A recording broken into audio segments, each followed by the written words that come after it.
সুপ্রভাত বন্ধুরা, চলে এসেছি একটা ছোট্ট ভিডিও নিয়ে। তোমরা কেমন আছো বলো? আজকে সংক্রান্তি, কার্তিক সংক্রান্তি, দামোদর মাস শেষ। তো আজকে দেখো, সকালে আমি স্নান করে ঠাকুর ঘরে ঢুকে ঠাকুর ঘরের সমস্ত কাজ করেছি। যেমন ইতু পুজো, আজকের সংক্রান্তি তো ইতু ঠাকুর তুলতে হয়, তাই আমি ইতু ঠাকুর তুলেছি। দেখো আমার ইতু ঠাকুর প্রতি বছর তুলি, প্রতি বছরের মতো এবছরও ইতু ঠাকুর তুলুন। আর সকালে আমার মায়ের আত্মামাকে দেখে নাও, সবার মঙ্গল করুক। যাই হোক, ইতু পুজো দেখো, আমি ইতু পুজোটা করা হয়ে গেছে, তখন আমি তোমাদেরকে ভিডিও করতে পারিনি।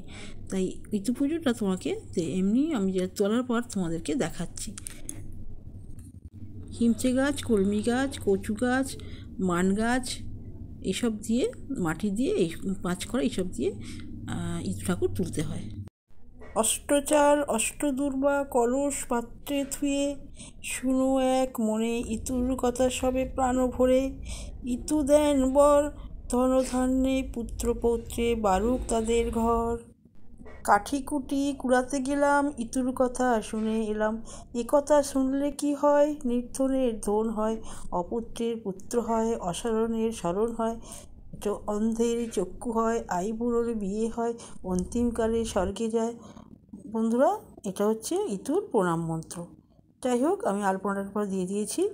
তো আলপনা দিয়েই তো পুজো করতে হয়, সেই জন্য আমি নিয়ম করে দেখো দোরগোড়ায় হালকা করে আলপনা দিয়েছি আর পা এঁকেছি।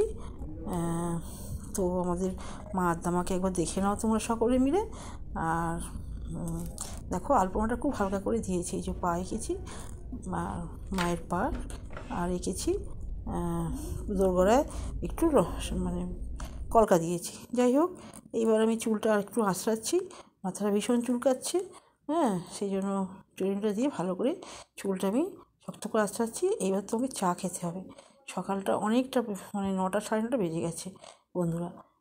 চা ঠান্ডা হয়ে গেছে, ঠান্ডা চাই আমি খাই। তো গরম চা হু করে খেয়ে জিভ পুড়ে ভালো হয়েছে। একদিকে কাজ করতে করতে চায়ের কাপ ধরলে আমার আর ধৈর্য থাকে না। কাজ করতে করতে দেখো চায়ে মানে সর পড়ে গেছে, কখন তাহলে চা হয়েছে। এই চাই আমি খাবো, গরম চা হলে আমার জিভ পুড়ে যায়। এবার দাঁড়িয়ে পড়েছি, মানে ধৈর্য নেই। রান্না করতে হবে, বেরোতে হবে আমাকে, সমস্ত কাজ সামলাতে হয় না। আর ঠাকুর ঘরের কাজটা আমার যত দেরিই হোক, ঠাকুর ঘরের কাজটা আমাকে করতেই হবে, না করলে আমার মনস্থির থাকে না। সেই জন্য ওই যে চা, মুড়ি, বিস্কুট কোনো রকমে খেয়ে নিচ্ছি গোগ্রাসে। আর কি বলবো বন্ধুরা তোমাদেরকে, এইভাবেই আমাকে কাজ চালাতে হয়। তাড়াতাড়ি করছি, কারণ রান্না বসাতে হবে। কী রান্না করবো, আজকে তো নিরামিষ হবে, তোমাদেরকে দেখাবো রান্নাটা কি করব। আর আরও আজকে সারাদিনের অনেক কাজ আছে, তোমাদের দেখাবো আজকে আমি কি করছি। এই দেখো রান্নাটা আমি বসিয়ে দিলাম। আবার এই গ্যাস লাইটারটা, জানো তো বন্ধুরা, লাইটারটা বড্ড মাঝে মাঝে গন্ডগোল করে। সেই জন্য আবার এই লাইটারটা, গ্যাস ওভেন লাইটারটা মানে গন্ডগোল করছে। সে একটা লাইটার আছে আলাদা, সেটা দিয়ে আমি মোমবাতি জ্বেলে গ্যাসটা জ্বেলে নিলাম। আর কড়াই তেল দিয়ে শুরু করে দিলাম। দিয়ে এইবার দেখো শিম, আলু, এটা আমি কুটে রেখেছি। তো এইবার তো কুটলাম আর কি, চা খাওয়ার পর ধরপর করে।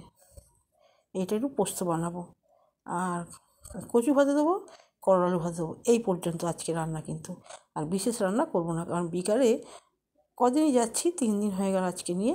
তো আজকে বিকালে, আজকে তো কার্তিক পুজো, সকালে হলো ইতু পুজো, বিকালে সন্ধ্যেবেলা আর কি কার্তিক পুজোর নিমন্ত্রণ আছে দুটো বাড়িতে। যাই হোক, পোস্ত সেই জন্য গোটা গোটা শিমটা রেখেছি। এই রান্নাটা না আমার মা করতো, এত মানে সুইট রান্নাটা করতো না, খুব ভালো লাগতো। যাই হোক, দেখো বন্ধুরা, তো বিকাল হয়ে গেছে জানো তো। তো আমি এখন এবার একটু এই যে গাছপালা দেখাচ্ছি তোমাদেরকে। আর এই যে আমার এই ভাসুর বাড়িতে কুকুর আছে, ভীষণ চিৎকার করে। এত চিৎকার করে না, ভেতরে থাকে তো, যেন মনে হয় আমি খুব মানে রাত জয় করেছি। আর বাইরের লোককে দেখলে বাবা। যাই হোক, বিকালে সন্ধ্যেবেলা তো ভাগবত কথা শুনতে যাব, সেই জন্য এই তুলসী পাতা তুলেছি, তুলসী পাতার মালা গাঁথবো। তোমরা কেউ তুলসী পাতার মালা গেঁথেছো ভগবানের জন্য? সেই জন্য আমি আজ বললো আর কি, যিনি ভাগবত কথা শোনাচ্ছেন, পাঠ করছেন, তিনি তো বললেন যে ভগবানের জন্য তুলসী পাতার মালা গেঁথে নিয়ে আসবেন আপনারা। আমার শুনে খুব ভালো লাগলো। আমি তো এসব পছন্দই করি। যত কাজই থাকুক আমি এই কাজগুলো আগে করবো, জানো তো বন্ধুরা।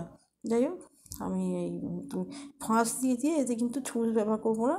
ফাঁস দিয়ে 4-5টা পাতা একসঙ্গে নিয়ে আর মালাটা আমি ভগবানের জন্য গাঁথছি। হ্যাঁ, এই প্রথম আমার তুলসী পাতার মালা গাঁথা হলো। যাই হোক, আমার মানে ভগবানকে আমার দেওয়ার এক শখ হচ্ছিল অনেকদিন থেকে, এই জন্যে সত্যি তাই, ভগবান কিন্তু নিয়ে নেয়। আমার অনেকদিনকে শখ হচ্ছিল তুলসী পাতার মালা গেঁথে ভগবানকে দেবো। ফুলের মালা গেঁথে দিয়েছি আর ভগবানকে এবারে অনেক থেকে মন মন চাইছিল যে মালা গাঁথবো, কিন্তু সময় পাইনি আর ভুলেও গেছি। তো এই কী বলে যে শ্রীমদ্ ভগবত গীতা সেই ভাগবত পাঠ কথা শুনতে গিয়ে আমার কিন্তু একদিকে ভালো হয়েছে, ভগবান কিন্তু আমার কাছ থেকে তুলসী মালাটা নিয়ে নিল। আমার মন চাইছিল না দেবো দেবো দেবো, যাই হোক আজকে আমি তুলসী মালাটা ভগবানের উদ্দেশ্যে গাঁথছি। আমার খুব ভালো লাগছে। হ্যাঁ, প্রচুর কাজ সারাদিন করলাম, তারপরে আমি কিন্তু এই সময়টাও পেয়ে গেলাম। তুলসী পাতা তুলতে গেছি, আমাকে একজন অনেক তুলসী পাতা একা একা তুলছিলাম দেখে সে এসে আমাকে আবার তুলে সাহায্য করলো। দেখো, ওরও কিন্তু ভগবানের মানে ওরও ইচ্ছা হয়েছিল যে আমিও ভগবানকে মালা গেঁথে দেবো। হ্যাঁ, সেই জন্য ও দেখলাম আমাকে একসঙ্গে অনেকগুলো তুলসী পাতা তুলে দিল। আমিও ওই বিকালবেলা হয়ে গেছে তো, একটু পরেই আমরা যাব, সন্ধ্যে দেখি আর কি যাব, পুজো বাড়ি যাব, কার্তিক পুজো বাড়ি যাব, তারপরে ভাগবত পাঠ শুনতে যাব, অনেক কিছু করবো সন্ধ্যা, তোমাদের সব দেখাবো বন্ধুরা। আমার ভীষণ ভালো লাগছে, আমি কোনোদিন ভাগবত পাঠ কথা শুনিনি আর কি, যাইনি কোনো দিন কারোর বাড়ি।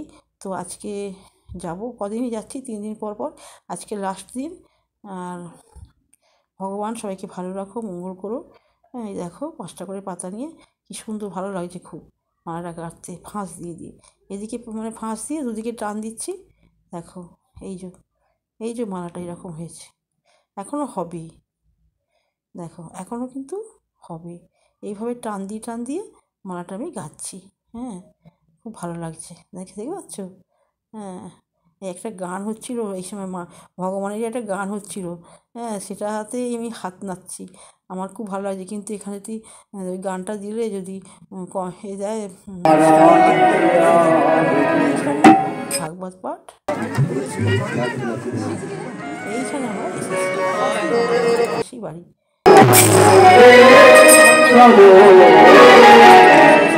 ওখানে শেষের দিকে আমি তোমাদের একটু দেখালাম, আমার খুব খুব ভালো লেগেছে। যদি আরও কোথাও হয় আমি সেখানে যাবো। আর হয়ে গেছে, শেষ হয়ে গেছে, শেষ মানুষ মানুষজন, আমরা যাবো কার্তিক পুজোর সেই বাড়িতে যাবো। এখানেই আহারটা এখানেই হলো, তোমাদেরকে আর ভিডিও করে দেখালাম না। এইবার কার্তিক পুজো বাড়িতে চলেছি, দেখো পুজো হচ্ছে, খুব ভালো লাগছে, সুন্দর পুজো হচ্ছে, নিমন্ত্রণ ছিল, এসেছি। তোমার ভালো থেকো, সুস্থ থেকো। কেমন হয়েছে ভিডিও দেখো বলো।